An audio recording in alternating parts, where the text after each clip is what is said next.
Welcome, ladies and gentlemen, to a new episode of Task Force X Button. I am one of your hosts, Alejandro. With me is the Peacemaker. Paul, hello everyone. How you doing, Paul? I'm doing well. I'm both honored and disgusted by your name choice today. Yeah, if for people to notice, just using that name, it's like, yes, the Suicide Squad recently came out, and it has been all over my mind since I saw it last Friday. So I was like, we have the X button. That thing is called Task Force X, so let's make it a mix thing. So Let's just hope that they come out with another X-Men movie so we can make some references to that next time. probably soon because the MCU has them, so eventually they're gonna use them. So They've got to. I'm holding out hope that one of their big villains is going to be Doctor Doom. I want that oh, boy. absolutely. I mean, there's a Fantastic Four movie coming. Oh, I didn't even know they had confirmed that, so I'm glad. Yeah, that's like at the near the end of the Phase Four of the MCU. They announced that they're doing a Fantastic Four with the director of the Spider-Man: Homecoming and Spider-Man: Far From Home movie. So Okay.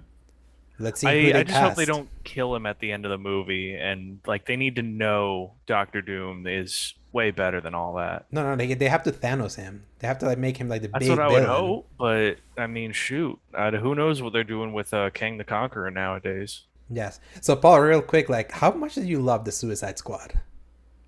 I did love it a decent amount. I had to let it stew. I watched half of it Mm-hmm. on I think Friday, and then I watched the rest of it just yesterday, actually, on Monday.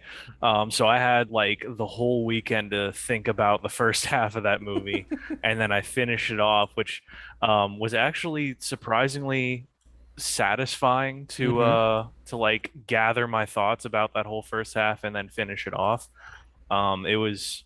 It was fantastic. The Yes. storytelling was great. I loved the characters. The VFX shots were amazing, and like I was having trouble figuring out where the real stuff ended and where some of the CG Mm-hmm. elements began. Um, I mean, as with everything, it's got like a couple little things that I wasn't a huge fan of, like the pacing right in the middle. Mm-hmm. Whenever they would switch to Harley, just seemed like a different movie sometimes, but mostly fantastic script and work in there, and I'm looking forward to seeing more of it, Yes. and I hope it does well. Yes, it's the doing well thing. It's kind of a little bit of a mixed bag right now because Yeah, the Delta variant of the virus is kind of like ravaging, and I think people are locking themselves indoors again. Or at least the reasonable people. So no need to go to the movies when you can watch it on HBO Max, which is where I yeah. went, which is where I saw it twice.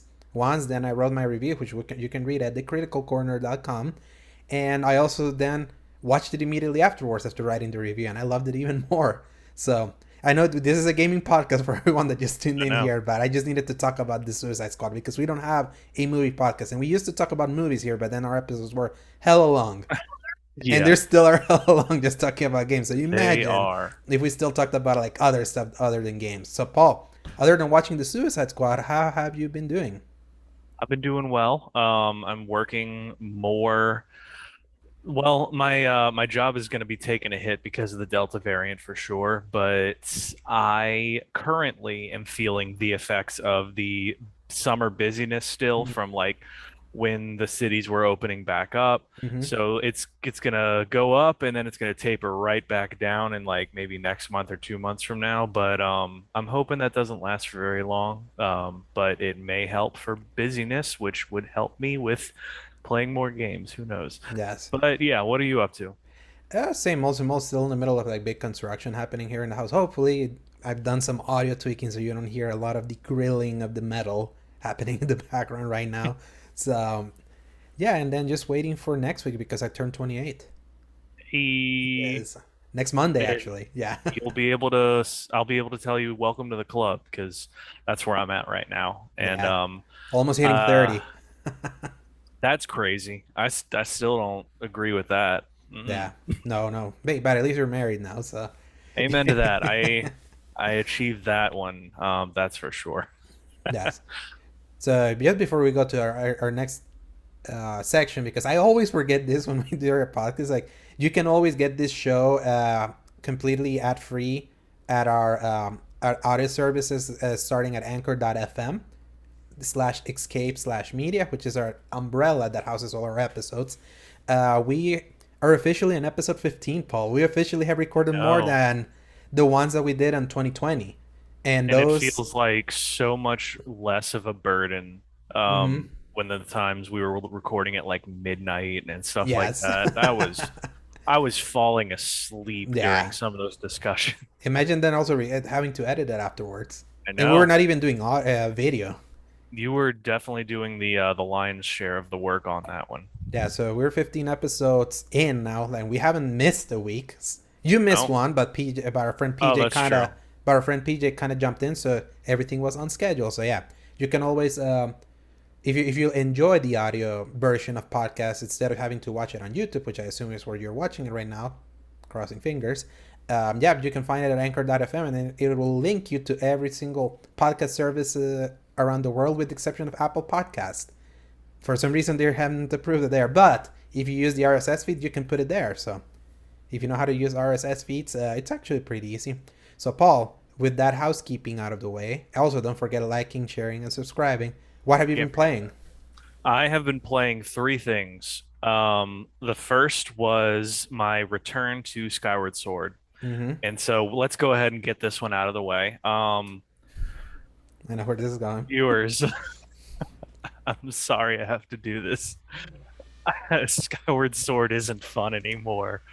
Um, so I don't know if Alejandro and I talked about it, but the idea being the leaps and bounds that the gaming world has created in this last, what was it, 10 plus years now, 10 years since um, Skyward Sword came have out.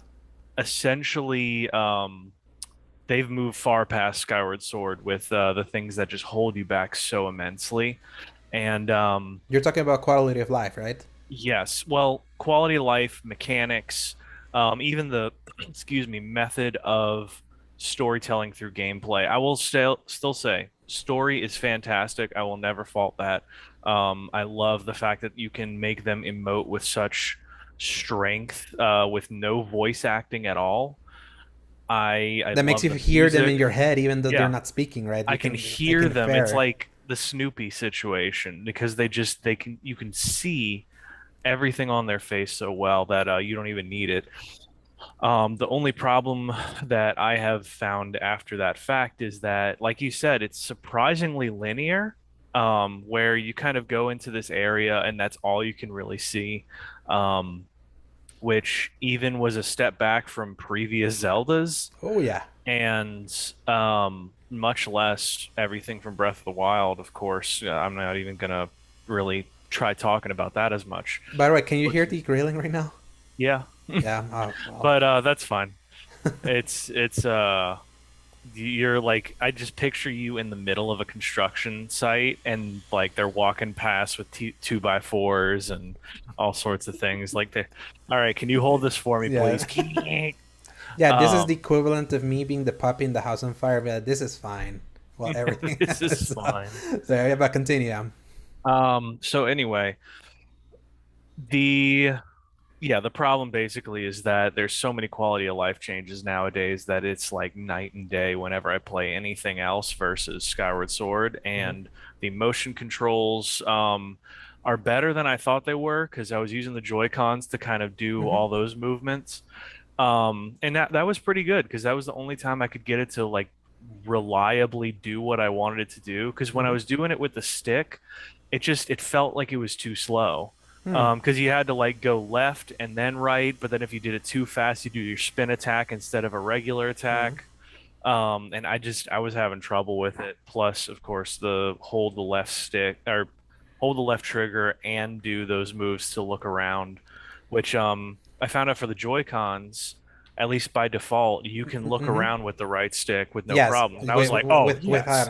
without having to press the button. Yeah, if you use motion controls, it's like the right stick is automatically the camera control. Mhm. And then, So. of course, once I figured out how to resync every like few minutes or something, that wasn't really a problem anymore. But it was just, I wasn't really enjoying it because I realized so much of that game focused on the idea of, okay, let's run around. Now you've met up with an enemy that has their gimmick moves that you have to go around. But like when you kind of just do this Uh-huh. and you beat them, you kind of take all of the air out of that encounter because it's supposed to be tense and like a sword duel and all Mm. that. But and I was just like, all right, let's move on to the next thing. And then of course I got to the dowsing and that was fun. So I finished Foreign Woods and I got to the temple and then I saved and then I quit. And I don't know if I'm planning on going back. Yeah. I finished the three areas up until is it called the Lanira Desert? I don't remember. The I don't desert know. area that has some like time travel shenanigans that Mhm. reminded me a I lot of do remember it. the Titanfall 2 thing of like switching Oh time. yeah. So it was interesting. I forgotten that Skyward Sword does that, and that's a game where when you're in combat, when you're in the temples, I like. When you're in everything in between, I despise. Hmm. And for like the controls, at least for like the stick controls, like how it works with the combat, it's like if you do it slow, you're just gonna move the sword. You have to like do this Yep. to make it kind of like attack. And I learned Hmm. that, and that's when I was like, I'm never playing this with my Joy Cons because that's gonna break it. Especially Gotta because I just destroy them. despise motion controls at this point, even though Yep. they work better than in the Wii. I'm just so far beyond that. So, so Realizing yeah, now the reason why my Joy-Cons kept drifting is because I was using that for Smash Bros. And yeah. that was the C stick, and that Mm-hmm. sucker just it wouldn't last. So that it suddenly clicked for me. I don't know why, but yeah. Anyway, Yeah. So what else have you been playing with it so other than yeah, I Skyward? briefly going back to Destiny. I won't Mm-hmm. stay on that long because we got some news for that. Mm-hmm. But despite my frustrations, I'm still enjoying the core gameplay loop. I'm Mm-hmm. realizing if I can switch the types of weapons, it changes the way the game plays Mm-hmm. heavily. And that helps me a lot. It kills me with the amount of information and things that you could get in the past Mm-hmm. that are no longer available to you at all. Like they should have, I mean, I don't want to make it a comparison situation, but you have your Warframe Mm-hmm. where things that have happened in the past are always available to be purchased from a specific market area. It's like, oh, hey, Mm-hmm. this thing is back there, but you can buy it. And maybe if it's been this much time, you can even buy it at a reduced price. Mm-hmm. And like the sales they give you for like weaponry and cosmetic options constantly is just happening. Sometimes they give you free stuff anyway. But at the same time, I love Destiny so much. I just wish they would like put that last little push to let you do that. Yeah, they only do that with expansions. Like the expansions are there, all its Right, content are but there, and especially now that they unsunset a lot of the weapons, like all of that is there. The right. free events that kind of come and go, that's kind of like where you're struggling with. Like you missed the Solstice of Heroes event. Right. And then like every video about either fashion or a certain armor type, and I'm like, oh, that looks like a really cool, unique armor set. Let's see what that is. Oh, it was like 2 years ago and you can't get it anymore. And I'm like, well, why would they have this in here? Why why would they put the effort to make this in the game only to permanently remove it like that? Yeah, It just it when bugs me. yeah, when it comes to that, because they're like seasonal events, those seasonal events repeat every single year. So next year, around I the same time, know. Solstice of Heroes, But it's that going it's to be gonna a be different there. kind of armor. They actually they ran the same kind of armor 2 years in a row one time, and then you can also get repriced ones from like the boxes. So Okay. you have a chance I see for all that, ones. but So still, like for it to be only a week out of an entire year for certain things it was is actually like, a month. ah, Solstice of Heroes lasted a you're whole month. killing me, Alejandro. The fact that that's like the 1 month that I quit and it has like the coolest aesthetic that I Mm, didn't know about, that it just kills me. But yeah, anyway, I have continued to play a little bit more of that after the fact because it's in the end it's fun. As long as I'm not like taking it too seriously, because if I do, I just get mad at it. The last thing was Disco Elysium. mm. Picked that up on sale, and that is a very unique type of game that Combat free, it all right. pretty much. Yeah. I don't think it has traditional fights. Mm. If it does, like I know there's a slot for bullets, and I know you can get a gun somewhere in the game, but it is pretty much entirely you're an investigator that um what basically got so drunk the previous like week that you reset your personality. You wake up and then everything else you are a blank slate to both figure out everything about the worlds Hmm. in the universe and out of it because it's like they put you back into the idea of this guy has no memory of the whole world. You have to figure that out and actually there's a tree in the RPG elements that raises up as you learn more about the world, but also everything else is dialogue driven. It is very like New Vegas on crack because you Hmm. have like six different options. All of them lead to different things And that they're are all in the all gray voiced by area. other characters. And Yeah. they're in the gray area. Um, Yeah. it's like you don't know what is good. You have to use your critical thinking to think, okay, what would I use right now to help this specific person where they are right now in the conversation, also based on the personality that I know at this point. Because you can say something that sounds nice that doesn't work, but it's also not like I would say you have your Witcher 3 kind of dialogue of it's great, but then there's also those things where like they purposely bait and switch you to say, "Oh, I'm going to do the nice thing, but actually that's bad." Ooh. But I feel like if you think hard enough about it, you can get those right options. And then the dialogue tree of stream of consciousness in your mind is happening on the side, like almost like a Twitter feed, Hmm. where it is each character in your head, it's an aspect of your personality, like your empathy, your authority, and they're arguing with each other to say, oh, you should do this, you should say that. And then it gives you an option of what to say based on that. And you can use that to say, okay, well, I want to be a hard cop. I want to be a nice cop. I want to do certain things. And it'll very much change the way things play out. And it's all on you to figure out like crime scenes like Hmm. LA Noir, but you don't have to find pixel perfect situations. It's all everything that's interactable has like a green outline, Hmm. and you have to use the right stick to aim towards it and then hit X button like a point and click adventure Ah. almost. But then from there, it's what you find within it that actually matters because it's like you can do like D&D rolls based Hmm. on your stats to see if you have intuitiveness to figure out what this boot print means or something. And Hmm. if you get it, then you realize something new about the case and stuff. So it's very interesting and something that I haven't really seen in maybe like 20 years because it used to be a lot of this kind of game. Yeah, the But CRP, the famous CRPG, computer RPGs that are top down. That's how Fallout used to be. yeah, and The original ones. even like Bard's Tale and stuff like that. I my dad would even talk about it in the past. It was like one of the few games that he used to talk about a lot when he used to sell computers in the Hmm. 80s. And so the fact that I can come back to that every once in a while, I'll throw him that bone and be like, Dad, there's this new game. It kind of reminds me of Bard's Tale. And he'll be like, Oh, I remember Bard's Tale. And I'm like, okay, good. You know, The big it's cigar in hand. I yeah. remember that. I remember Bard's Tale. Ah, it was another life for me. And then he would talk about like the same couple of stories, and I'm like, oh, that's great. But at least he's talking about something that I enjoy, right? Hmm. So yeah, I'm enjoying it a lot, but I'm also feel like I've barely scratched the surface.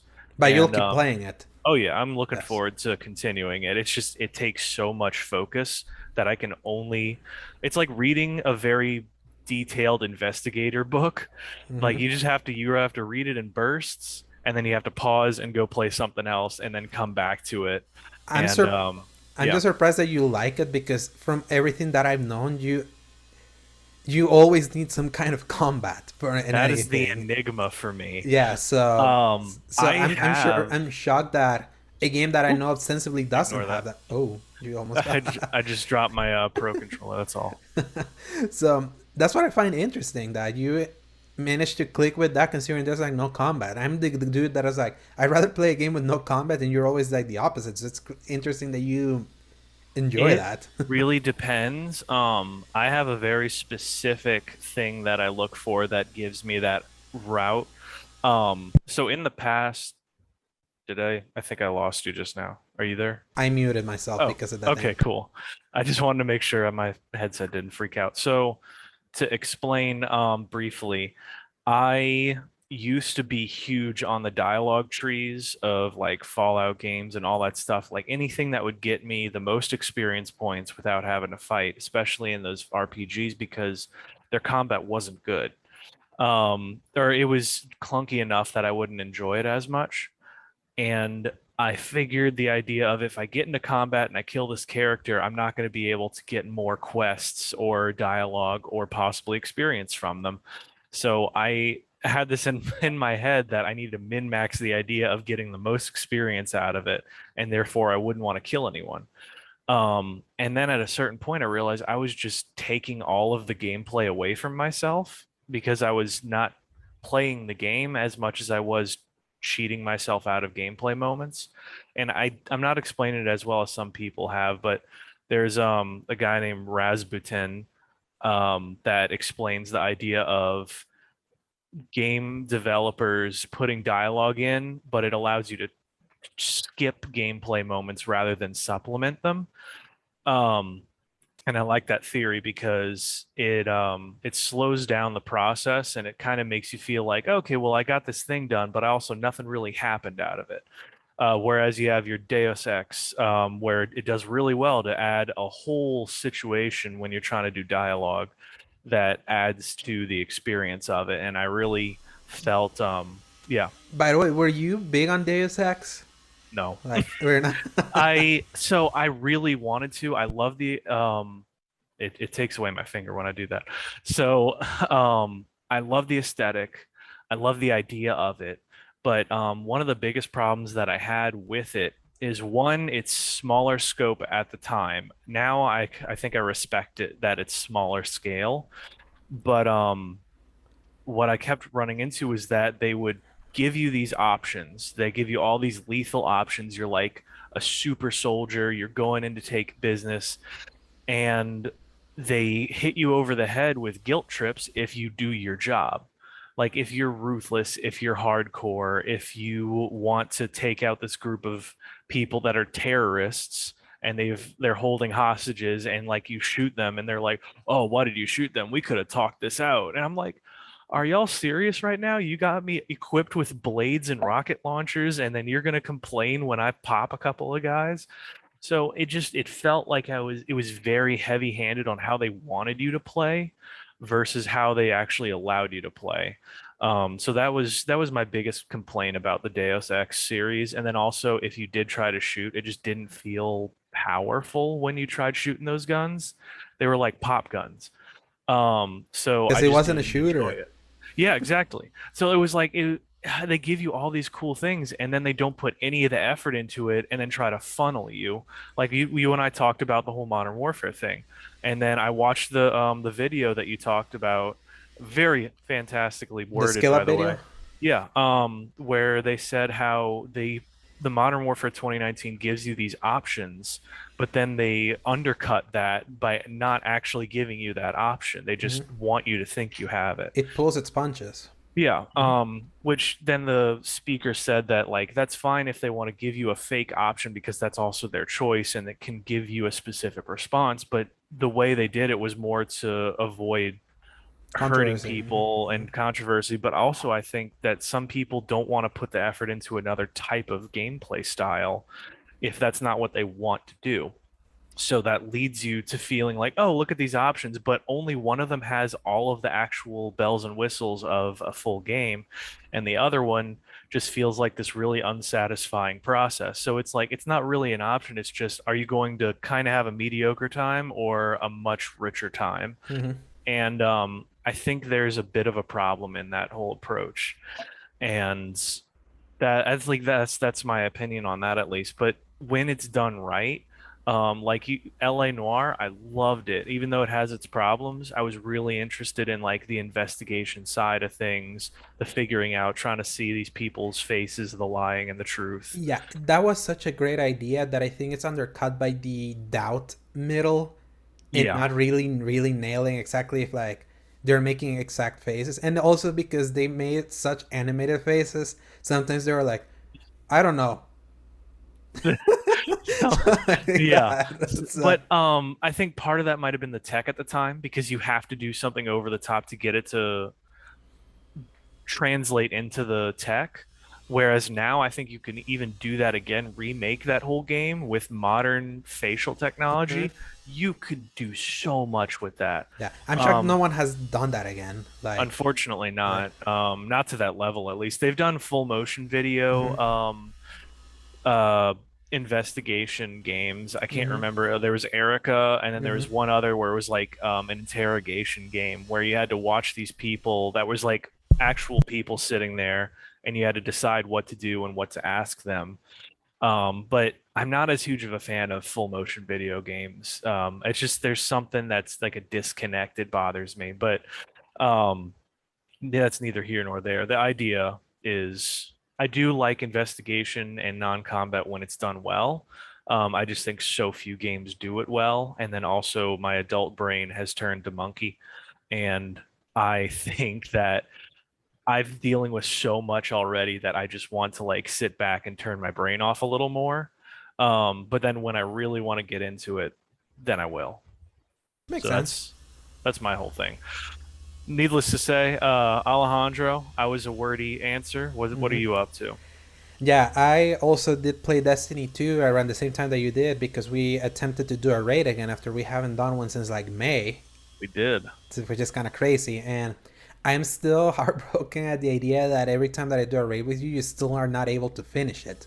Nope. Because for some reason, there's always one teammate that never effing shows up, or we Yep. always have someone that needs to be taught, or Hmm. then we have a tryhard that he says that he knows how to do it, And then and then we doesn't. kept and then we kept messing up, and that to me annoys me because I've done that raid many times. I've done them in like an hour and a half tops, Oh my and then gosh. like I can run through that thing no problem, but it requires everyone to have known how to do it. So Yeah. I'm still determined that we're gonna get through one. You're gonna get your Fatebringer. So I hope so. They're not planning on taking it away at any no, point, are they? no, this one's Okay, staying good. for a while. Yeah, Good. specifically Bolt of Glass because it's the one raid that free to play players can get Oh, that's true. because on 2019 when New Light came out, Yeah. the first game and its first two expansions, Curse of Osiris and Warmind, they went free to play, and each of them, the main game had the main Leviathan raid, and then the other two expansions had like mini raids within the Leviathan raid, so free to play players could play that. But then Okay. when content vaulting came up, when Beyond Light happened, Yeah. and they took away basically the entire year one campaign and its expansions, that meant the New Light people literally lost three campaigns to play for free and their raids. So Yeah. Vault of Glass was their way to like give a raid back after taking out so much, and also because Vault of Glass is such a beloved, nostalgic raid for so many people. That was the first Right. one, Uh-huh. so yeah, that one's staying, and especially because its weapons are so beloved, they're absolutely staying. Yeah. So True. you still need to do the other ones from the paid expansions, I from do. the Last Wish, the So maybe as a Garden. palate cleanser, we can try doing that one day Yeah. because I've seen some of the raids have really cool armor pieces that I Mm-hmm. would love to have one day. Yeah. Yeah, you'd love to have the one from the Last Wish raid, especially knowing your aesthetic. So Yeah. one day we'll get there. I've been in a little bit of a gaming funk. I don't know why. Like maybe I it's the know last. you mentioned that briefly. Yeah, it's funny that you didn't mention specifically that you got this collision because you've been in a gaming funk, not knowing what you wanted to play, Yeah. or kind of not feeling it, and then this collision kind of hitting you. I've been kind of that way, but I haven't bought any new game because there's Yeah. like nothing to buy right now. It doesn't So feel like it. so me being the biggest hypocrite after the last 2 weeks where we were talking about Activision and all that, Yep. I saw that my brother installed the entirety of the Modern Warfare suite from PS4 back in our PS5, so campaign, multiplayer, Spec Ops, everything. And I saw it installed. I was like, I've only played the campaign of this once, and kind of what you mentioned that the things that came before this whole nonsense are the things Yeah. that came before. I was like, I remember saying that this was good, so I'll give it another shot because I've only played the campaign once, and I played it and beat it, and I think that campaign. It's good that you mentioned the skill up video that I sent you yesterday, because I think he actually nails how I feel about that game. Because I think from a fundamental core gameplay perspective and its visuals, it's like so phenomenal.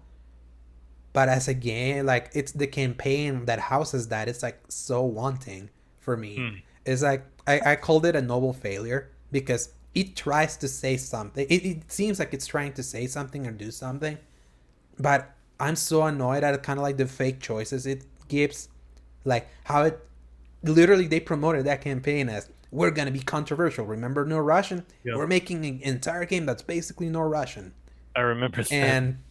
and I don't think it hits that way. I feel It's because funny in hindsight, really. it's funny in hindsight because the thing with no Russian is that no one knew no Russian was a thing. Yeah. Everyone found out about no Russian because the game leaked. Mm. Because someone got an early copy and they Really? started, yeah, in 2009 no one knew no Russian was in there. Wow. That was always meant to be a surprise, but then it leaked. And everyone was like, "Oh my god, how can you do something so hyper violent and all that?" But no Russian was very provocative back then. Yeah. And especially what it says to you about the player by you maybe role playing without you actually demanding you to play a role. Like you can do, you're basically a terrorist there, and you can mow down Yeah. civilians if you like, but it doesn't force you and it doesn't penalize you for not doing it. And that to me is like I think more effective than what the 2019 campaign tried to do with like you can open this door to save this kid and his father, but if you open it, that's game over. So it forces you to kind of go forward. It's like then why even give that kind of choice? And Hmm. then do like very responsible stuff like the Highway of Death mission, trying to reframe it as like a Russian, like I said, Russian doing when in real life the real Highway of Death was like a U.S. crime. So it's Yeah. like I feel like that campaign and its stories. Like, I feel the storytelling it tries to tell is like very effective in its cutscenes and all that because they had Naughty Dog people, former Naughty Dog people, kind of crafting the narrative. But the actual story told is like very toothless, all because they didn't want to offend anyone. And it's funny because the Skill Up video compared to Spec Ops: The Line that came out in 2012, that's a game that didn't pull its punches Hmm. like at all, and it like blindsides you with like the things that it demands you from doing, and it never like makes it forced. It's all very intrinsically tied to its gameplay that I feel like Modern Warfare in its story fails at. And it sucks because I also feel like from as a Call of Duty campaign, when you're just running and shooting, it has such great mechanics, probably the best the series has ever had, It and does. they're wasted in so many run of the mill combat scenarios that they're just so forgettable. It doesn't have like Mm. the, even till this day I can recite the Modern Warfare 2007 campaign from memory. Like so many combat scenarios, the bunker, all Yeah. gillied up, the desert scenes that ends with the nuke, all of that, like all those kinds of moments stick in And your memory. that was a game that didn't go out to try doing the controversy either, but Hmm. like you said, it ended up being extremely memorable in all the good ways, Hmm. and that nuke scene hits So so hard. hard. Yeah. And in the documentary that I recently watched, they actually said initially it was going to have you crawl out of it and then you were able to move again and it Hmm. would be a gunfight run of the mill scene, and Yeah. then one of the That would have ruined directors it. said That would have ruined no, it. no, no, no, let's have him die without any input, and everyone Hmm. thought he was crazy, and sure enough it came out and it hit with all the silence, all the creepy feel of it. Yeah, you're not being um able to even shoot, and then you just moving a yeah. little bit and just falling. It's like it Yeah. hits you, like it really hits you like a truck. Like the other shooter that managed to do that was the white phosphorus scene from Spec Ops: The Line. Which Like that that's the one that just is hits hard. self-explanatory. Watching that again hit in the Hmm. same way that it did when I first played it, because I kind of forgot Hmm. how visceral it looked. And it was, oh, that game has its own problems as they explained in the Yeah, video, but if for that club you upside the head moment of, um, you actually kill hey, think civilians. about what you're doing, uh that was very effective. especially when it's presented as the that legendary AC-130 mission Hmm. from Modern Warfare. Like it looks Yeah. exactly the same, and you think you're hitting everyone, and then Yep. you don't realize how it actually looks on the other side.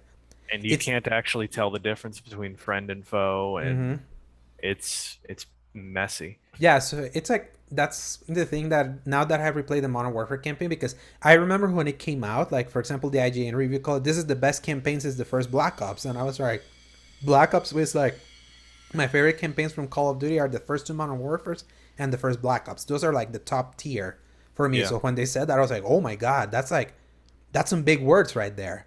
Well, I And will say, since Black Ops doesn't necessarily have to include it, so I would still say it is the best since Black Ops, outside of, well, outside of maybe Advanced Warfare, because mhm. you and I talked about how strong that campaign was Yeah, actually. yeah, I personally preferred Advanced Warfare and the Infinite Warfare campaign a little bit more from this one, but you have some problems with Infinite Warfare because of too much of Right. the over reliance of the ship combat. Now, So Alejandro, explain and defend yourself on your talks with Infinite Warfare then for a second. yeah, Infinite Warfare to me is like I've always liked space stuff, and I've always been the one that I like when Call of Duty just went crazy. I'm in the minority that I wasn't against Call of Duty going in its futuristic setting because at that point, by the time I had reached Ghost, I was kind of tired of it. In fact, Black Ops 2, which is like a lot of people actually love the game. I remember the first time I played it, I It's telling my futuristic as and, heck. and telling my brother, I was like, but that's the thing, it's toying with it, but no, you still have the 80 sections and all of that. That's By that, true. but at the same time, it still felt like Call of Duty. So I was just like nothing. And then by Ghosts, I absolutely abhorred. I hate Ghosts. It was like it completely jumped the shark for me. Um, and then by the time we moved to Advanced Warfare, it's like okay, fully going in and with the accesses, I was like, okay, this is really interesting. I like this. I like how, especially because of the way the campaign is paced.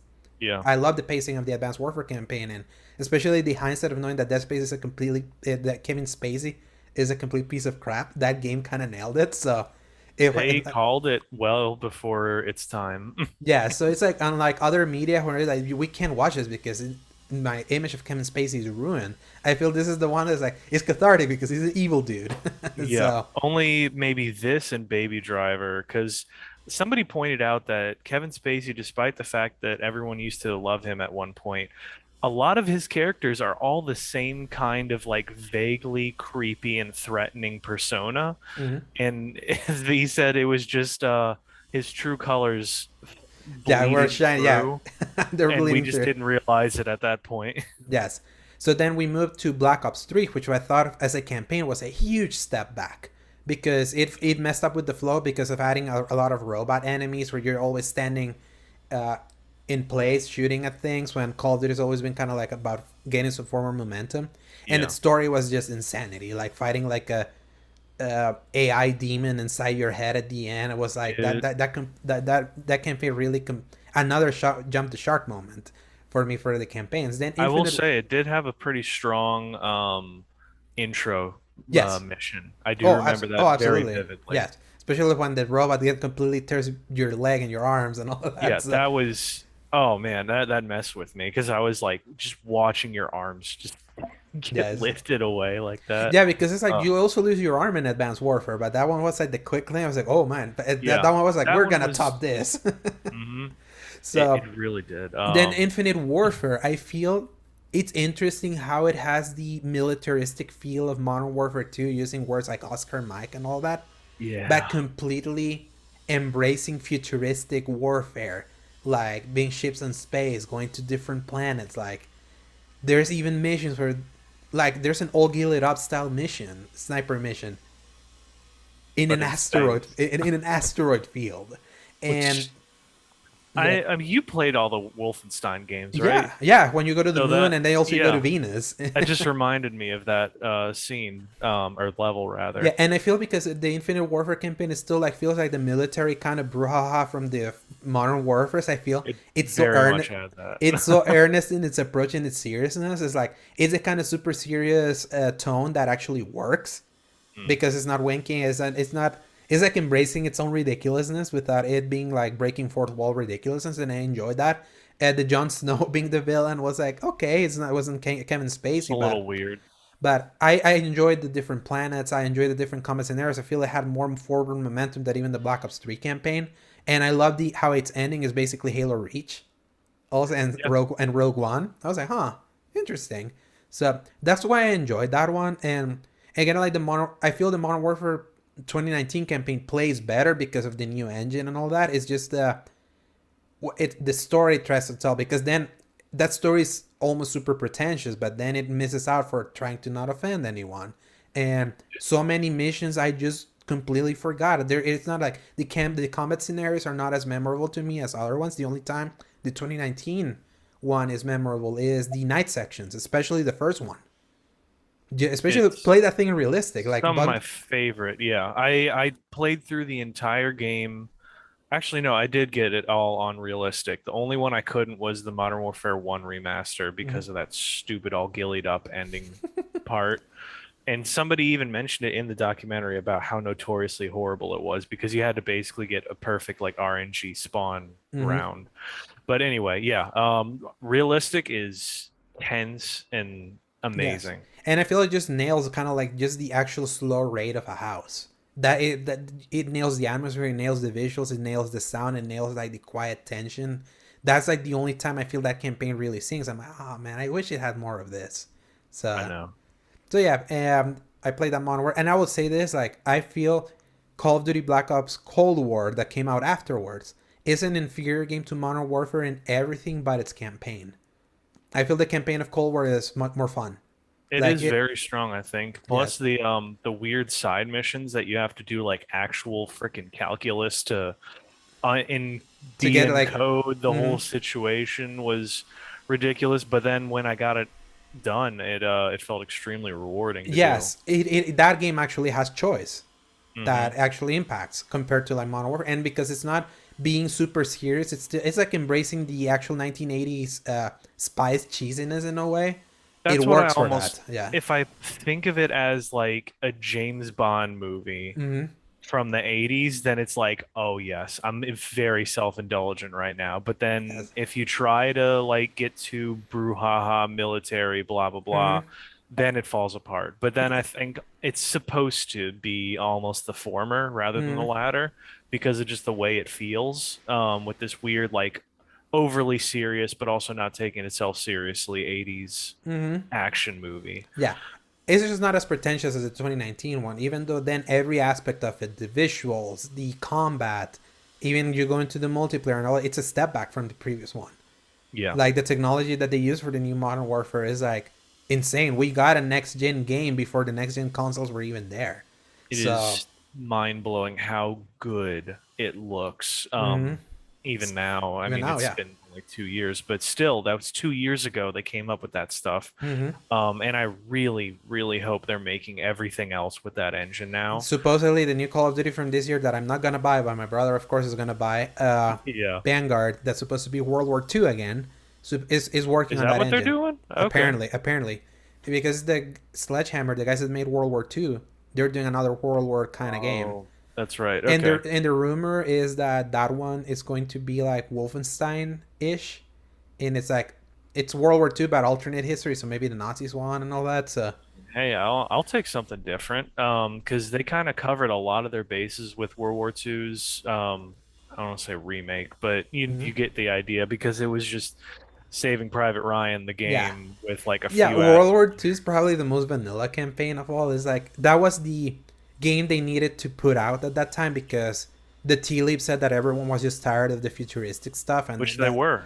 yeah, and and then they World War II sold decently well, I would mhm. say. Yeah, so it was kind of like that's the perfect example of Activision doing the market research and the market research is research telling them, yeah, we don't want this. So, not a huge fan of World War II, but I appreciate it considering the market circumstances for it. And we had not had a World War II game like that in a while, which is funny. I think you could only go back to World War II once because then a year later Battlefield 5 happened, and that wasn't well received. So It's gotten better, but it's still a dark horse, dumb sheep of the yes. series. Yes, and then the final game that I played because I'm gonna be insane right now. I'm gonna replay every Assassin's Creed game, Paul.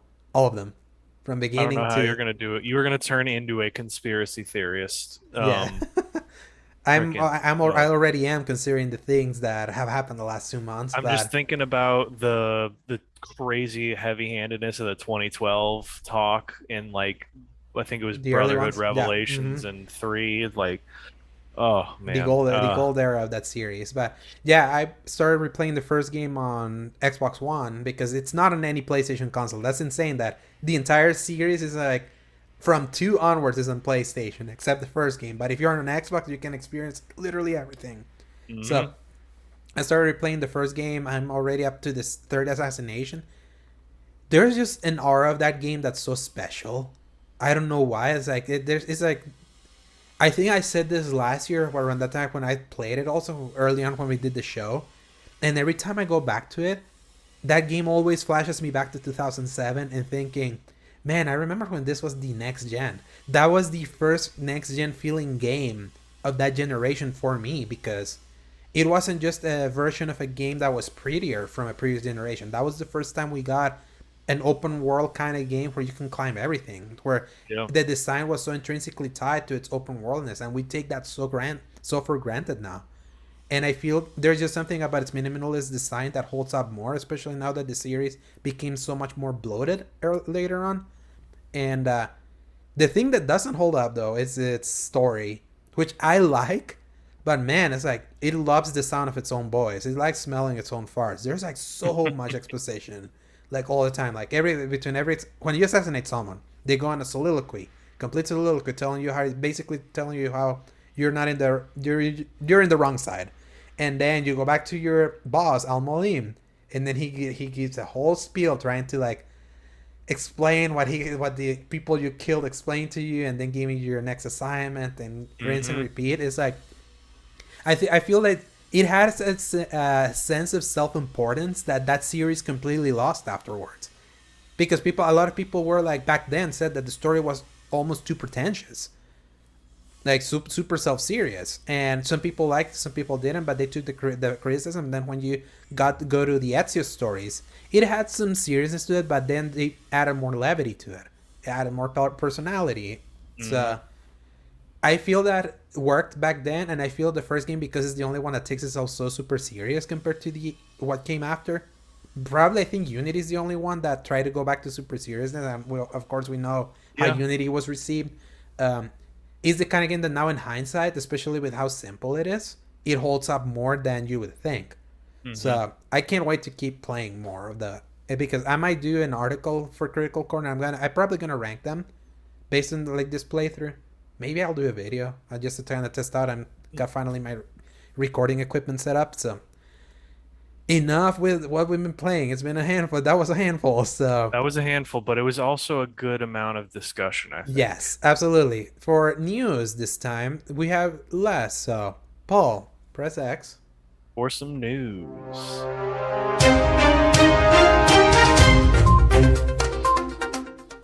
All All right, right. Paul. So we are nearing the end of the summer. Can you believe it?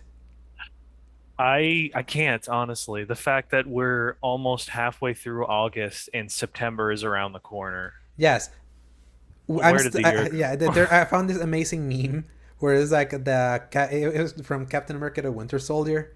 The Mm. on your left, Oh no. it was they wrote under Falcon. He was like me still processing 2020, and then the Steve Rogers behind was like 2020 getting close. It feels like that. I still feel like I'm still reeling from that year, and I can't believe we're already in September for next It year. was a lot to process. I think everyone needs some therapy after 2020 Oh and yes. leading into this year for sure. Absolutely. So, Oh, because we're nearing the end of the summer, it means that we can finally look forward to some new game announcements because E3 Part 2 is here, basically, which is always Gamescom time.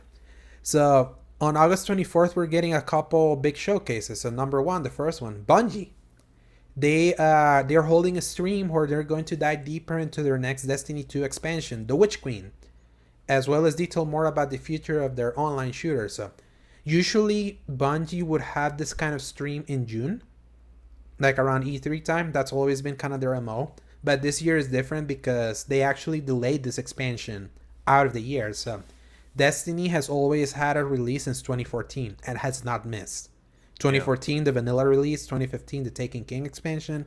2016, the Rise of Iron expansion, which, funny enough, when they were under Activision, Destiny 2 was supposed to come out in 2016.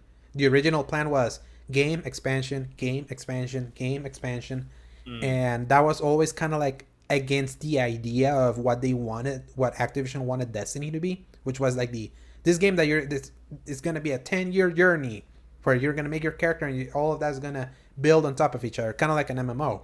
Yeah. Activision wanted to keep selling games, Right. so Bungie like managed to negotiate getting a year delay for Destiny 2, so they were able to produce a small expansion, Rise of Iron, in 2016. So we got into the sequel in 2017. Then we got the full expansion Forsaken in 2018. Then we got Shadowkeep in 2019, and then we got Beyond Light in 2020. And you also remember that in between Forsaken and Shadowkeep, the Activision split happened. So Right. the every content before that was done by Bungie and by Vicarious Visions, Hyman Studios, and a bunch of Activision supporting staff. So the fact they were able to do Shadowkeep that quick just by themselves was kind of impressive, even though it was very anemic, all things considered. And Beyond Light, they managed to ship it despite it being most of the bulk of that expansion being done from home in a pandemic, because it Dang. was like because the final bulk of that game was done at home because of COVID. So that still was delayed because that was gonna be a September expansion. Then it got pushed to November of 2020. So it's no surprise that as the pandemic kept ravaging, people keep working from home and all of that. Now the Witch Queen, originally scheduled for 2021, became a 2022 expansion that will release at the beginning of the year, of next year, and Okay. that's going to be the from according to the assistant director Joe Blackburn. He said that that's gonna be what they will be aiming for going forward. No more fall expansion releases for Destiny. It's gonna be kind of like an early year thing, and then the rest of the year is going to be carried by the seasons, which we've been in the middle of seasons Right. ourselves. So interesting enough, August 24th is also when this current season of the Splicer, ends.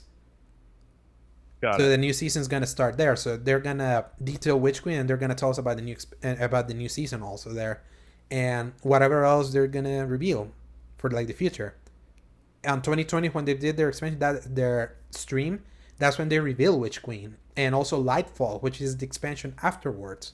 Hmm. So they were like, that 2020 stream was when they made it clear that there was not going to be a Destiny 3, because after Shadowkeep, everyone was like, this was just the Rise of Iron. They pulled this up just because they needed to fill up space, but we're moving into sequel territory. And they were like, nope, we're staying with the game. We Hmm. believe in this game. We don't want to reset everything, because Destiny 2 originally was like, it was a hard reset to try to bring in more people, but that came at the expense of all the weapons everyone got in those first 3 years, all the Yeah. investment they had, and they changed things for change sake.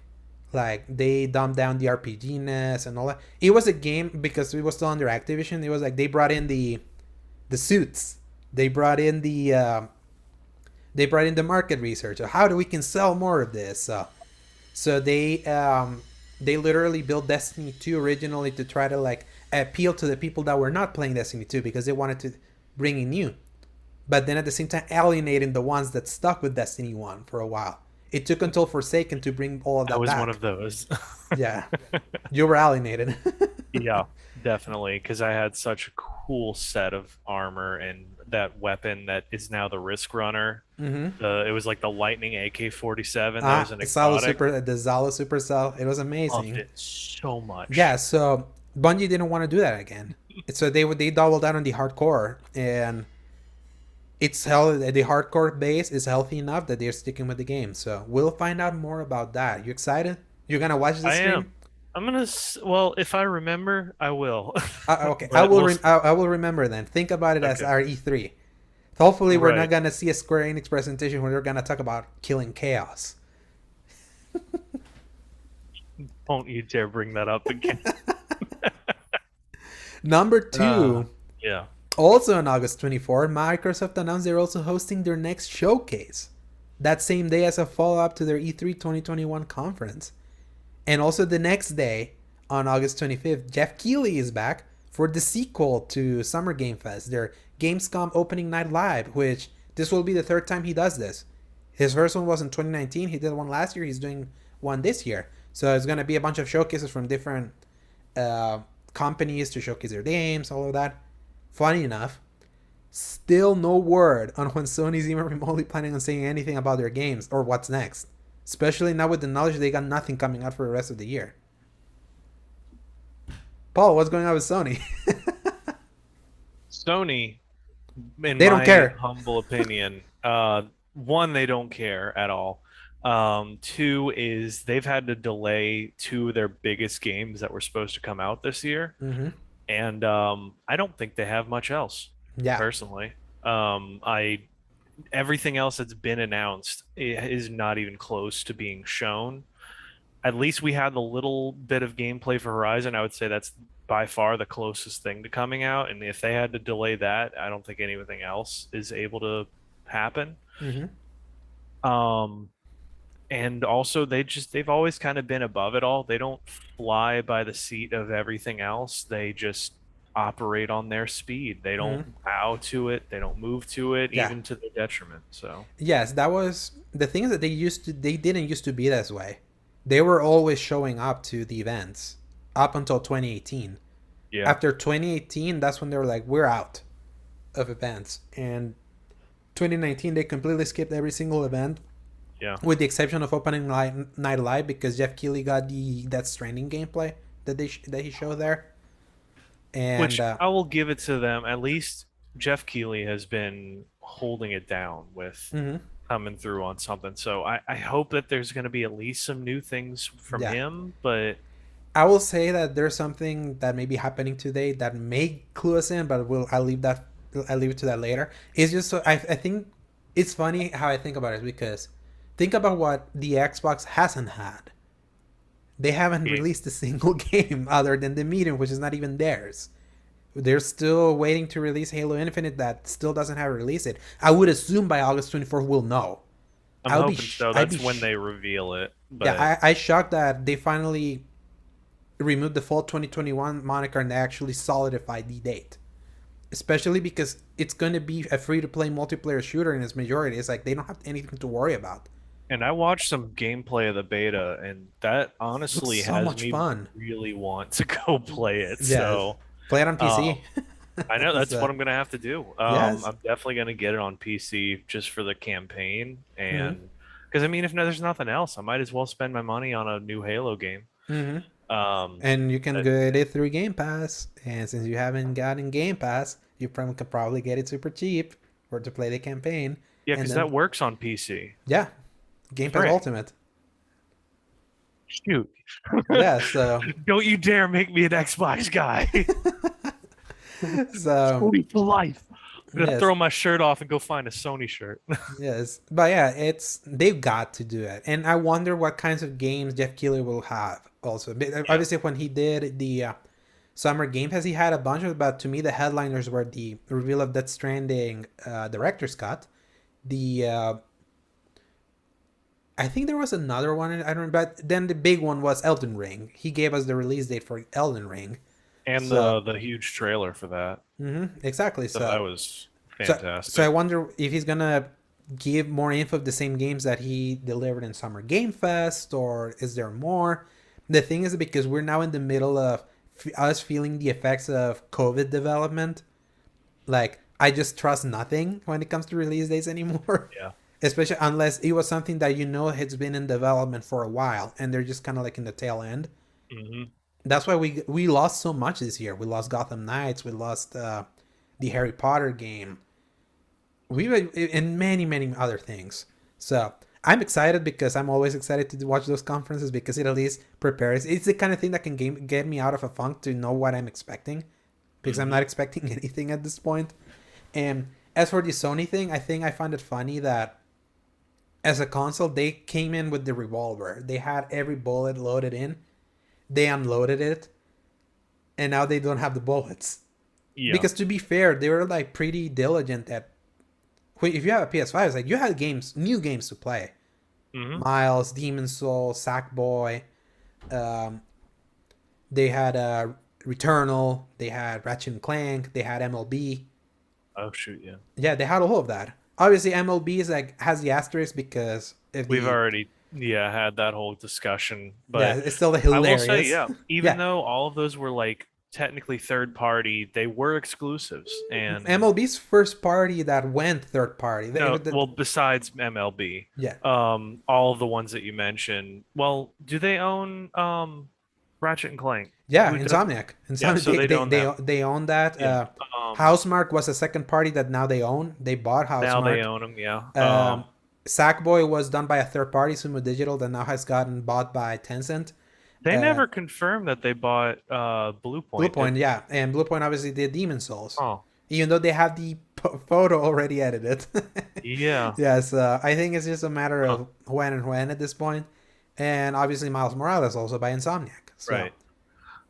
pretty sizable. Yeah, Insomniac's crushing it with the multiple releases despite COVID.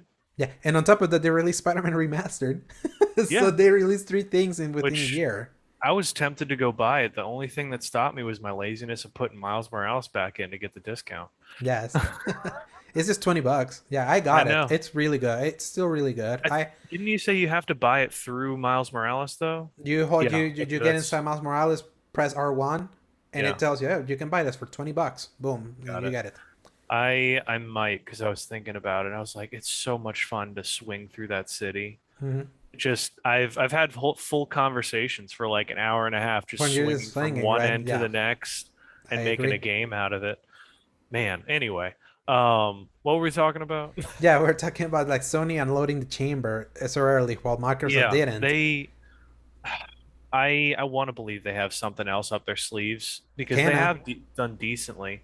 Yeah, Kena Bridge of Spirits, but that's late this month, I think the 22nd, same day as. They delayed it to September. Oh, you're right. I remember Hmm. that now. But at least we'll have yeah, the director's cut of Ghost of Tsushima Next on the week. 22nd, and that's not the same day as Death Stranding's, right? No, and it's actually on August 20th. It's on a Friday. 20th. So it's It's the week of my birthday. for okay, that's Hmm. for Death Stranding's. No, no, no. That's for Ghost. Death Oh, Stranding okay. is on the 24th of September. The both Oh, directors cut okay. are a month apart. I got them mixed up then. Now Okay. I'm gonna put my tinfoil foil hats, Paul. What if their ace in the hole is a director's cut for Horizon Zero Dawn and the director's cut for God of War, and that's how they fill the rest of the year, That would be a little weird, I think, right? because Just they're releasing your still game. working on the other games that they still need to finish. I feel like it would be against their wishes to take the team away from that Hmm. and work on improvements to the previous. Like they could, and if they wanted to supplement some of their income, I would totally see them being able to do that. What do you What think? if remember who else they bought recently, right? It wasn't just The people Housemark. that do the remasters? Nixes, the guys that do Yeah, port that's studios. What if they were already kind of working with Nixes and then they decided to just like snag them, but and they're the ones that put them in?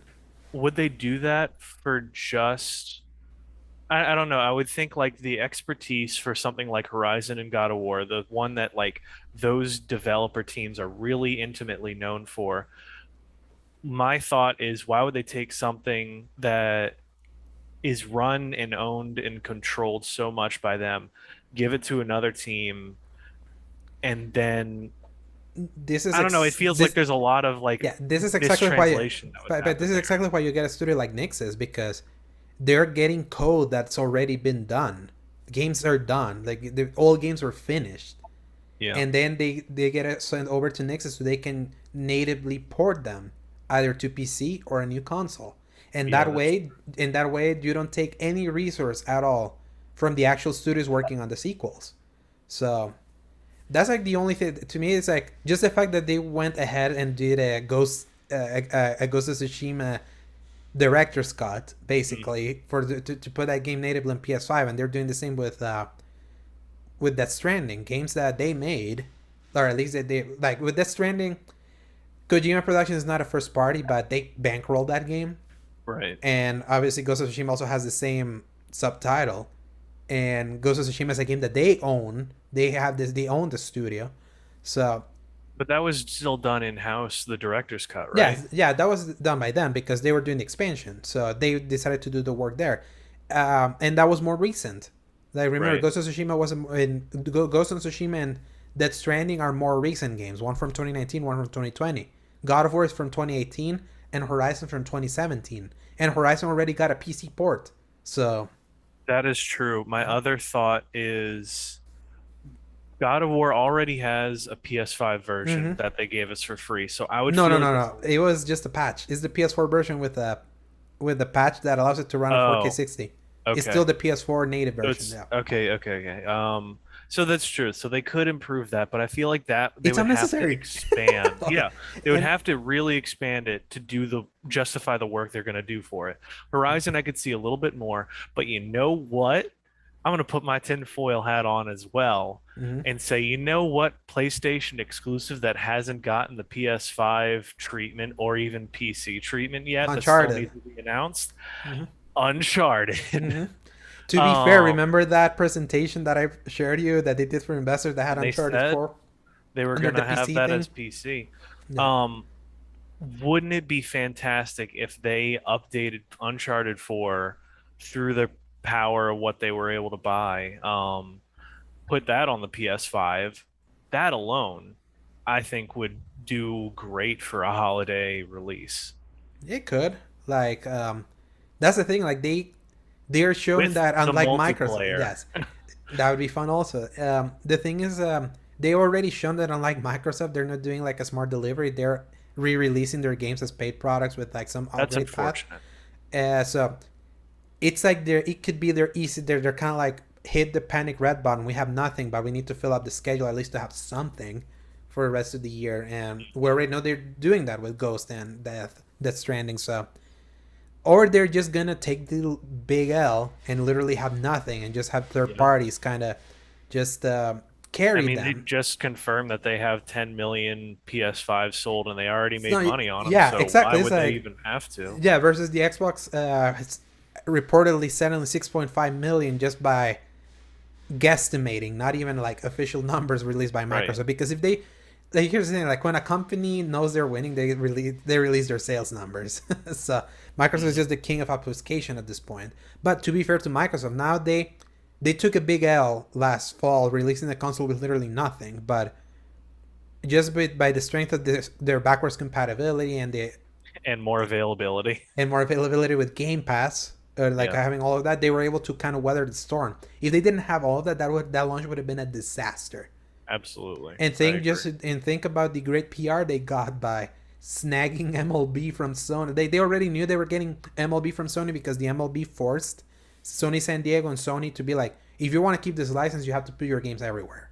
Hmm. And Sony San Diego was specifically made to make that game.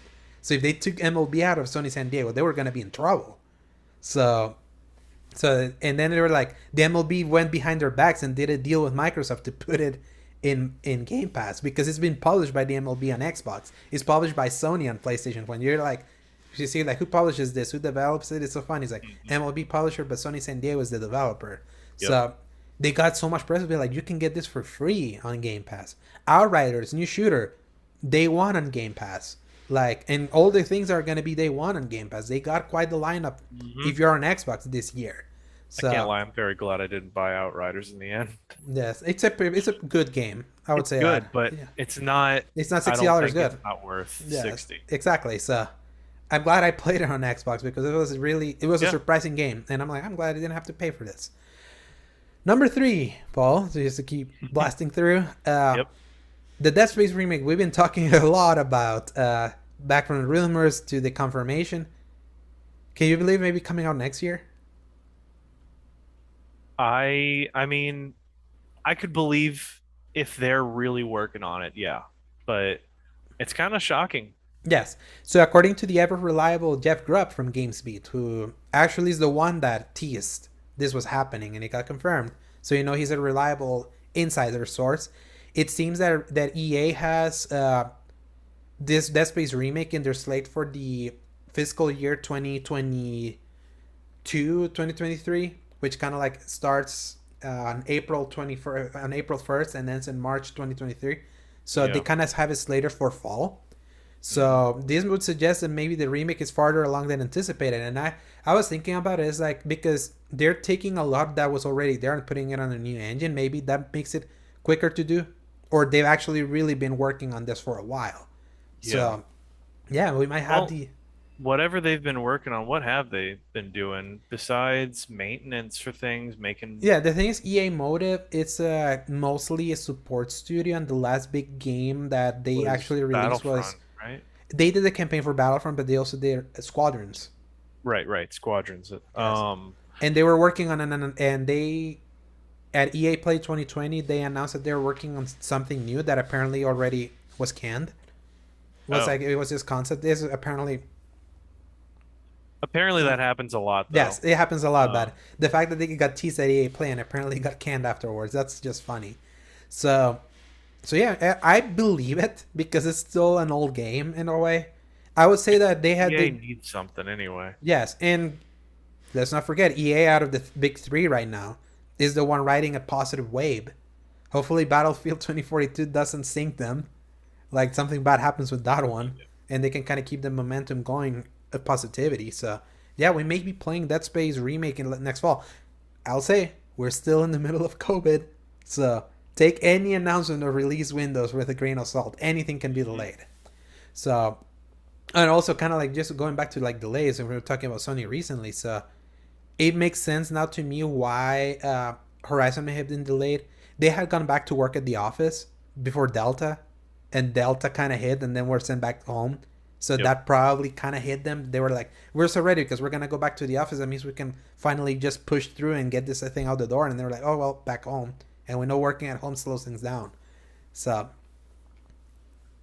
stupid I'm Delta I'm virus. hoping that it sticks it out, but time will tell. Yeah, time will tell. Alejandro, we were talking about units sold, weren't we? Back What do we got? in between, like we like last week we talked about the PlayStation 5 selling the 10 million already in less than 10 months. So Nintendo not falling that behind of just flaunting their numbers. They have announced that the Nintendo Switch has officially sold an astonishing 89.04 million units. So why announce that now instead of the waiting for it to hit 90 million? Well, for context, this means that they already surpassed the Nintendo Switch already surpassed the lifetime sales of the Xbox 360 and PlayStation 3. The 360 sold 84 million total in its 8 years in the market before the next generation started. And then the PlayStation 3 sold 87 million in its 7 years in the market. Remember, the PlayStation 3 was a year late. Which that's kind of surprising. I always thought that the 360 sold more. It was selling more in America. If you were just in the United States seeing how things were going, the 360 was trouncing the PlayStation 3. It was Yeah. like it was literally like the PlayStation 3 was on the floor, and the 360 was just like stomping them Hmm. constantly. But because the PlayStation brand is so strong elsewhere, and the Xbox 360 Red Ring of It's Death mostly was not well received outside the US because of the way that you couldn't no. repair and all that. PlayStation got a foothold in the worldwide market, so that's why they were able to sell overall more PlayStation 3s Hmm. than Xbox 360, despite the Xbox 360 being a year earlier in the market. But the mindshare was on the 360. But still, that was 8 years in the market, and PlayStation 3, 7 years in the market, that's what they sold. The Switch is 4 years old, and it already hit 89 million. And for context, the PlayStation 4 sold like 86 million in 5 years. The Switch is outpacing it insanely. It helps that Switch is a supplementary game system. Mm-hmm. It's not competing with the Way other more ones. people own another game system and are buying the Switch for the things that the Switch does that nothing else can do. Because I mean, you go out, it's like literally, it's the first game system that you can reliably play on the go with first party games. Like Mm-hmm. you had your DS, your 3DS, and your GameCube, Yes. Game Boy Advance and But stuff. they were mobile But games. like, They were like handheld yeah, those specifically were games. usually made by a completely different studio if it was ported or it didn't have the same vibe to it. But now with the Switch, you've got indie games and you've got The first triple party stuff. Breath of the Wild by itself, you can play on reliably. forever because that game is like Yeah. has so much in it that you can still find even today. It's like to me insane because what was the most famous Nintendo console, Paul? Like what was the most famous that everyone wanted to have it back then? The Nintendo 64? No, no, the No, Wii. this. Oh, The okay, Wii. okay. The Wii I was was. not Yeah. following you on that Yeah, one. yes. So the Nintendo Wii was like the big Nintendo console back then. Yeah, The one that was that's like true. so scarce. It was like everyone wanted it, even though everyone left it super quickly. Just the fact that everyone wanted a Wii at a certain point. I mean, the Wii, the best-selling console was at 101.63 million sold. I still don't know how I ended up getting one of those. That was before I was really into it. So I got a Wii. It was funny back then in like '07.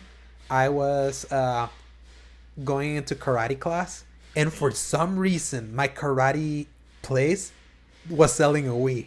What? Yes, so I was like, I'm getting that thing because it was impossible to find. Here's what's funny: like, I wanted a Wii so much because I knew it was gonna be cheap and all that, and it was all the hot craziness. And my dad struggled so hard to find one. Then when he was he was looking for a Wii. I only had a 360 at the time, but so he was looking for a Wii and couldn't find it for the love of him. A PlayStation 3 was there when it was like $600 and all that. And Jeez. because when we got our Xbox 360 down here in El Salvador, it cost us $650, even though in the US it was like 400 something and 299 the one without a hard drive. Right. Because he saw the PlayStation 3 just $600. When you compare that you spent 650 in the 360 year before, and seeing that at 600 is like, I might as well get this. And that's how Yeah. I got a PlayStation 3 early on, because That's we couldn't amazing. find a Wii. And then months later we found a Wii. Hmm. So it's like, and that those first 2 years of the Wii were glorious. Twilight Princess, Metroid Prime 3, Super Mario Galaxy, Mario Kart, Brawl. That's when I played the Wii the most, and then it just fell completely off a cliff It in really the did. release. There just weren't very many releases Yeah, after that first it wave. was like the Wii suffered for having stuck to their guns and not making it an HD console, because Nintendo was like, HD is never gonna pick up. That's just a gimmick. We're gonna stay with what we are. And initially, I mean, they sold 101.63 million units in 6 years, so that's a lot. But I think what's insane is that the Wii, that's known as this phenomenon, so 101.63, and the Switch, 4 years, it's only like 11 million units away from getting to the way. Hey, kitty. He was And bugging me. yes, and you just think about that, just how insane the Switch is. That It, it may surpass the Wii I know. in less time in the It's, market. and I fully see it happening. I mean, I would have preferred a an upgrade to the Switch, but hey, I mean, Yeah, the OLED is going to be good for the selling handheld. Yeah, well enough anyway. imagine it's like the people that just want to upgrade anything, just a It'll better make it screen. better for sure because it'll be easier to see everything with the width upgrade and the dynamic range of it for sure. Yeah. Here's what's interesting in context for like Nintendo is like, because I went, what I appreciate about Nintendo is that they have a very specific website where they show you in granular detail how much every single piece of hardware they've ever sold has sold, like how what the amount is. So it's like, they're not afraid to flaunt their numbers. I mean, they have it in their website that the first Nintendo, the NES, sold 61.91 million units. This was in 1985. The SNES sold 49.10 million units. The N64, 32.93 million. The GameCube, 21.74 million. There's a It's very diminishing returns there for a Yeah, while. yeah, it's interesting because, and also keep in mind that then when the N64 came out, it came out a year after the PlayStation 1. That's a system that sold 102 million. And that was Sony's first ever machine. And then when the GameCube came out at 21.74 million, the PS2 went on to sell 155 million. 155. So the Wii selling 101.63 million for Nintendo was like, it was going like this, and then boom. Like if you were to do to paint like the graph chart, there's like a massive uptake with the Wii. Despite the overabundance of negativity towards the motion controls, I would say Mm-hmm. just the fact that they attempted it is exactly what made it so popular to the casual The group. Wii was called the revolution. That's how they define it. It's like that's what made the Wii appealing, because it was a different way to play games. It was a way Mhm. for to bring in your grandpa to play games. That's because it was just a remote, because everyone knows Yeah. how to do a remote. That's where the idea came. And unfortunately, it's like because the PS3 and the 360 kind of took hold of the market and be like, no, gaming is more traditional. It's Yeah. like the gimmick of the Wii being a revolutionary way to play kind of didn't hit, even though then like Microsoft and Sony kind of wanted to test the waters and play in that space. They Like tried. Microsoft with the Kinect be like, yeah, we don't need controllers. We can just use a camera. Even though the PlayStation used that with the iToy, so they're like, we can do better than the iToy. And then the They Sony was like, tried. we're hitting that casual market with the Move, which was a disaster. And ironically, Yep. they had so many moves that they didn't sell, but they came to life because they can be used in PSVR. Yeah. That's the only That reason. Yeah, that was saved crazy. them. That saved the move. But Later, after the move had already died. I would still say that that's one thing that held them back because of the limited technology in the PlayStation Move controllers. Hmm. It still doesn't have as precise a movement, so that's why I think they're going to put New out a new controllers. one. Yeah, the PSVR Um, 2 with new controllers, which I didn't put in the news. I Mhm. I would dare say the fact that the Wii was so popular is what pushed VR more VR than is the anything, VR is the next evolution to like that motion control because that's how you properly play a VR game with motion right? controls. That's how you can immerse yourself. It's the So, only way because everyone beforehand was trying to do this whole thing with just your hands and it tracking your mhm, hands, and they're like, and it wait, didn't no, work. just put something in your hands so that you Hmm. can do everything. Yes. Um, Back. it's so cool to look up stuff like Yes. that. Yeah. So the Wii selling 101.63 million. Then the Wii U came in at 13.56 million. It's crazy. Minuscule. I like making fun of the Wii U, especially because our friend PJ he stands that console for some reason. But I just love flaunting those numbers of people. So to remind people what a disaster that was for Nintendo. How little that sold. It's so amazing, honestly. Yeah, What would you say is the biggest thing that led to this? the name and the reveal. Really? Yeah, What do you think people just didn't consider it an actual sequel? yeah. Hmm. It's why if you're gonna do like if you're gonna do a sequel to something, it either has to have a vastly different name or have a number to it. Like think about it, Xbox 360. It has a name. So if there's something enough, even though why would he put 360 afterwards and then you go to Xbox One? Like Microsoft's naming convention is like That's still stupid. dumb. Or think about something more simple: PlayStation 2, PlayStation 3, PlayStation 4, Four, PlayStation five. 5.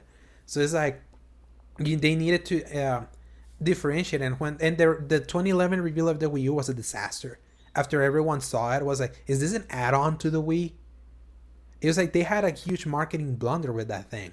That's true. And And the then, fact that only one controller was the big one with the display, uh and huh, they didn't sell those separately. You had to buy a whole new exactly. system. And because it Um, used the same Wii modes and all that, because it used a lot right. of the Wii things, so that's why there was so much confusion. Because I can use it, then I don't need to buy it. I can just buy the games to play on my regular Wii, right? It's like Mm, Nintendo was like that was probably the biggest marketing disaster they've ever had, and and the Wii U selling 13.56 million just shows you that, yeah. and it shows you exactly how bad it was because they quickly moved on from it.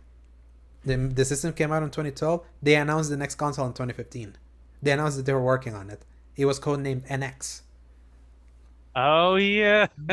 Yes, I forgot about yes. that. And then until finally they landed on Nintendo Switch, which by the way Yeah, everyone clowned on it. And it was like, what, I Nintendo remember that. Switch? But it I did was like the NX. It sounded mhm, strong, but exactly. But then it makes sense. Like once you had the Switch, it makes sense why they call it because you switch from TV to mobile just like yeah, that. and And switching the Joy Cons and mhm, all that stuff as and well. because it had a different name and it had an actually effective gimmick this time, it was like the Wii U had to walk for this thing to fly, Hmm. and they hit it because that's the thing. If the Switch hadn't hit, goodbye Nintendo in the hardware space. They would have gone the way of Sega. They would have gone the way of the Dreamcast. So we were this close of getting Nintendo games on other systems, Paul, because that would have been the logical next step if they were getting out No. of the system. And now they have like probably the most, just on pace, the most successful console of all time. Yeah, Because this thing's gonna surpass the Wii really quickly. Around this time next year, I it's wouldn't gonna be surpass surprised Wii if in it. less time. And if it stays at the Switch level and they don't do a sequel to the hardware, it I think it's going to outpace just about everything. Yes, it will. It will definitely catch PS4. Like it's gonna surpass Wii and PS1 that were at 101 or 102 million. It seems like What was the PS2 at? 155 million, 55. and it sold I that th much because it was a DVD player. That right. PS2 sold so much because it was the cheapest DVD player you could get early on before those things And became really cheap. And then the library of the PS2 is insane. There's a reason why the PS2 is so ridiculous. popular. Yeah. So yeah, it's like it's crazy to think about the hardware dominance of Sony in a way because they've only released 4 consoles and only one of them didn't sell 100 million, the PS3.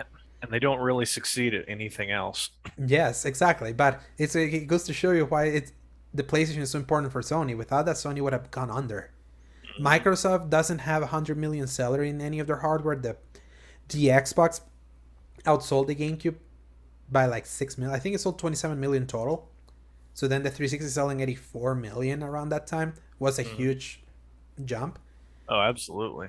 And then the Xbox One only topped at like 40 million, 50 million. We don't know because they never released those numbers. You only do the thing when you hear EA. There's this many consoles in the market, and you know how many Sony had sold because they will always say we have sold 110. So Yeah. there's 150 million consoles in the market. Sony says he sold it, so just subtract and you add the numbers and you know how much Xbox would have sold because Mm. everyone gets those numbers. It's just their Yeah. decision to just put them in public. Right. Like devs need to know so they know what to develop for. So let's see where the Huh. Xbox the series consoles go for them. But yeah, Nintendo will finally have another 100 million seller, which is Proud of them. crazy because they're the ones that popularize games. Isn't it crazy? It's like they're the ones that kickstarted us.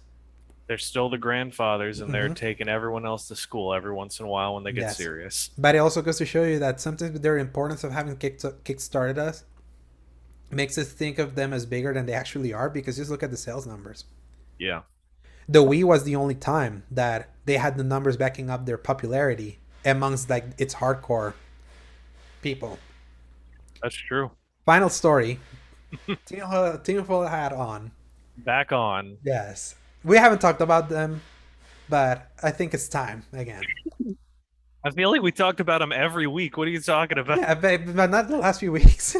Oh Not in man. depth as I did that after my famous conspiracy red string moment. After an endless summer of frustrating string alongs, the PS5 exclusive abandoned by the indie studio Blue Box Game Studios, which we'll always dearly call them Blue Balls Game Studios, is finally releasing its strange trailers app today at 12 p.m. Pacific Time, 3 p.m. Eastern Time. Your 2 p.m., Paul, my 1 p.m., which will feature an opening teaser that will also include some announcements to look out for, according to the studio's Twitter account. For months, they haven't been able to quell all the tinfoil hat conspiracy theories that it's a secret new project for Hideo Kojima, who just recently tweeted he was listening to an album whose 10th song was the same song used in the Acid Flip reveal trailer from back in April, and he was listening in his blue squared Sony phone. So today may be the day we finally put some details to rest. And heads will roll and things will burn if it's not what people hope it is. I'm already preparing the popcorn. I got the thing downloaded. To be fair, remember the API said it was 48 gigs? The thing only downloaded 1.99 gigabytes. Really? Yeah, I have it Huh. installed. I have it installed now. It's like So, what do you think, Alejandro? Do you think this has actually any chance? you saw the picture they released, right? It's like a week or 2 weeks ago. We didn't talk it in the show when they were I don't like the know. the trailers app is ready to be preloaded. The I don't think so. picture had the Metal Gear Solid font, Oh, okay. Yeah, yeah, and yeah. the I remember background now. image had a guy with an eye patch. Hmm. So I think it it doesn't look like Snake to no, me, but it looks like the but old Big Boss. Like it looks like the old Big Boss. But here's the thing: they found out that the if you go to the asset flips from the Epic Game Store, like kind of yeah. like I told that the original trailer was done by asset flips that you can find at the Epic Depth in the Depth tools from the Unreal Engine, and The Unreal Engine also has a dude that has an eye patch that looks just like that. Hmm. The thing is that this studio, every time they're like, no, Hideo Kojima is not associated with this thing. Every single time, they either tweet something or say something or show something that says otherwise. Yeah.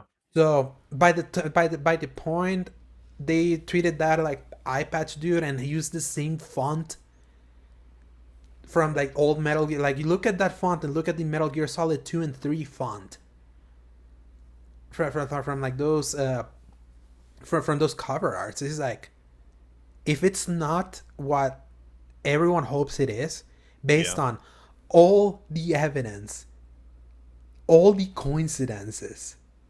That's the thing. Like I have never in my life seen anything with this many coincidences, all after the other.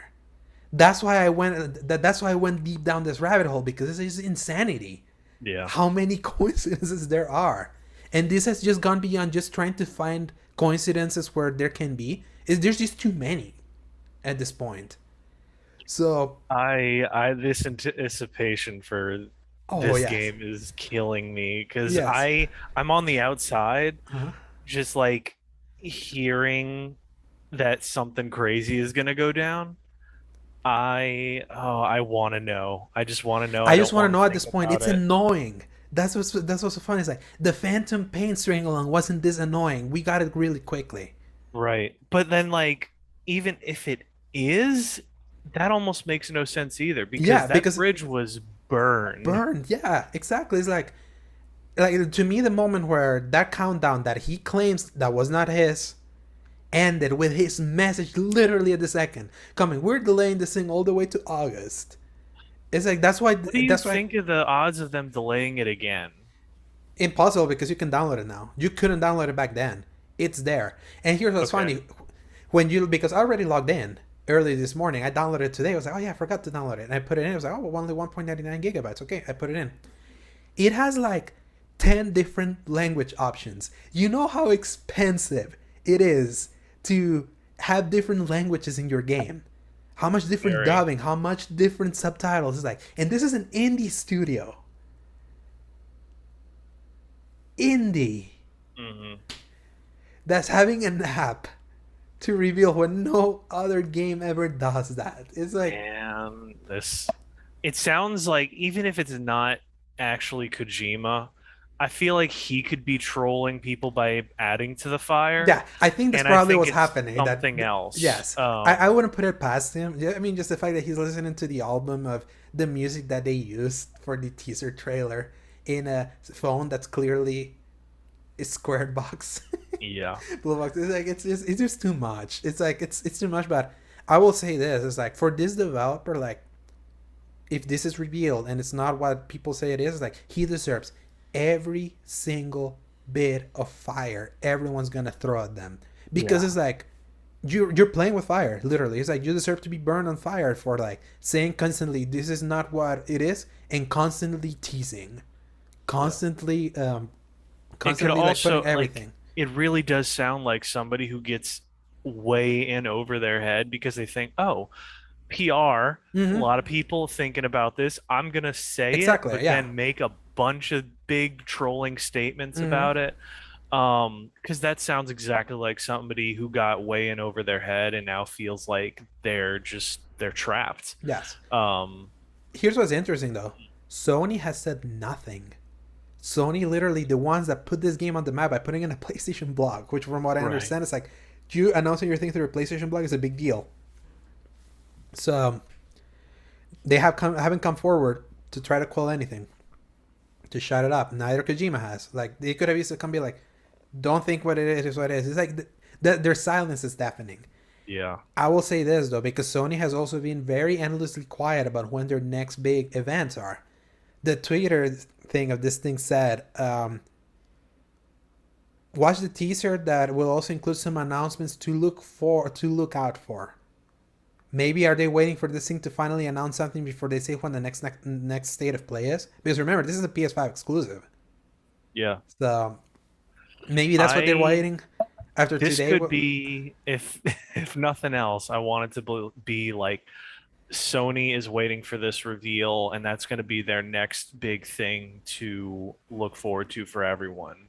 Like what you're saying, and that's why they haven't said anything about their own mhm. press conference, because maybe this is going to kick off all that or something. Here's what's funny. You know that the teaser said that this was gonna be a fall 2021 thing back in April, even though they only had an asset flip to show. It would It's have to like, be a very tight-lipped thing. yeah, In this world of leaks, I don't know how they would have done it. exactly. It's like and just the things like them always tweeting at 3 a.m. in the Netherlands when that time is like 10 a.m. in Japan. It's like I know. all this. It's like I have never in my life, Paul, have ever seen anything regarding a game announcement be this crazy, be this like it's. That's why I've always called them Blue Balls Game Studios. It's like Yeah. I've never seen anyone, a studio blue ball anyone to this degree. And if it's not what people think it is, this is gonna be the most important, interesting thing about this game. No one's gonna care afterwards because they'll remember, oh yeah, the dudes that lied to us. Yeah. So we'll find I'm out in looking two forward hours. to it. I Yeah, really yeah. want to find out. Actually, we'll find out in an hour. So Ooh. Well, no, do you actually, two think hours. we'll, 2 hours actually. Never mind. because it's 12 my time, so yeah, Hmm. 2 hours. Yeah. I'm gonna watch it if I'm Download the home app. for it. Download the I'm app. gonna check it. Yeah, download the app. Maybe. I might have to. I don't know Maybe if I'll be at the we house. should record a react afterwards. I'm wondering if we should. I'm Yes. gonna see if we'll be home for Hmm. that. But Yeah, you let me know if you didn't see it. If our listeners or viewers, you didn't see a react in our channel afterwards, it's because he wasn't home. So, yeah, and with that, Paul, we end this week's episode it was a meaty one somehow. because we talked a lot about games. We talked a lot about what we were playing, and we talked a lot about Yeah. everything else going on. But as always, it's way more Yeah. entertaining. By this time next week, I'll be older. Maybe none That's the true. wiser. Happy So, early birthday, Alejandro. yes, we'll see how I do because my birthday's on Monday. I don't know what my plans are, so let's see if we record on schedule or True. if we do our special episodes that we always say that we might Yeah, record. So we always say we've dropped hints on what we'll do for our evergreen episodes, but mhm. let's see what happens. All right, Alejandro, you gonna go join your construction buddies now? yeah, probably. I'll tell them to shut up. Okay, well, at this point, it doesn't matter. I mean, Yeah, right. yes. So All we yeah, need to know is like you go into the door where they're doing construction and it's the vegetable guy. that's all that matters. Like I miss him. I miss Vegetable Man because At least he was interesting. yes, instead of constant construction sounds. We need a kaiju battle between the vegetable guy and the construction workers, like All an right. old boy style hallway. Yes. All right, I'm gonna stop. This is weird. Yes. All right, Paul. Where can people find you? As always, at Twitter at Dork of Art, YouTube also at Dork of Art, and Twitch at Angel Sword 21. And where are you, Alejandro? They can find me at twitch.tv/the Slayer Giant, which, by the way, you can see a couple streams there because last week I did a tech test of a couple of games as I was playing Modern Warfare and Halo Master Hey, Chief Collection. So that means that I finally have the equipment ready and set to go to start streaming some stuff. You can find me at Twitter at A_Drosegovia, at Instagram at Alejandro Segovia 93, and also you can find my written content at thecriticalcorner.com. And don't forget, you can always like I mentioned earlier with housekeeping, you can always find our podcast here at youtube.com/escape/media or at anchor.fm/escape/media or dash media. And yeah, don't forget to like, share, and subscribe. Paul, it's been a pleasure. as always, And remember press X. to play. Adios, everyone.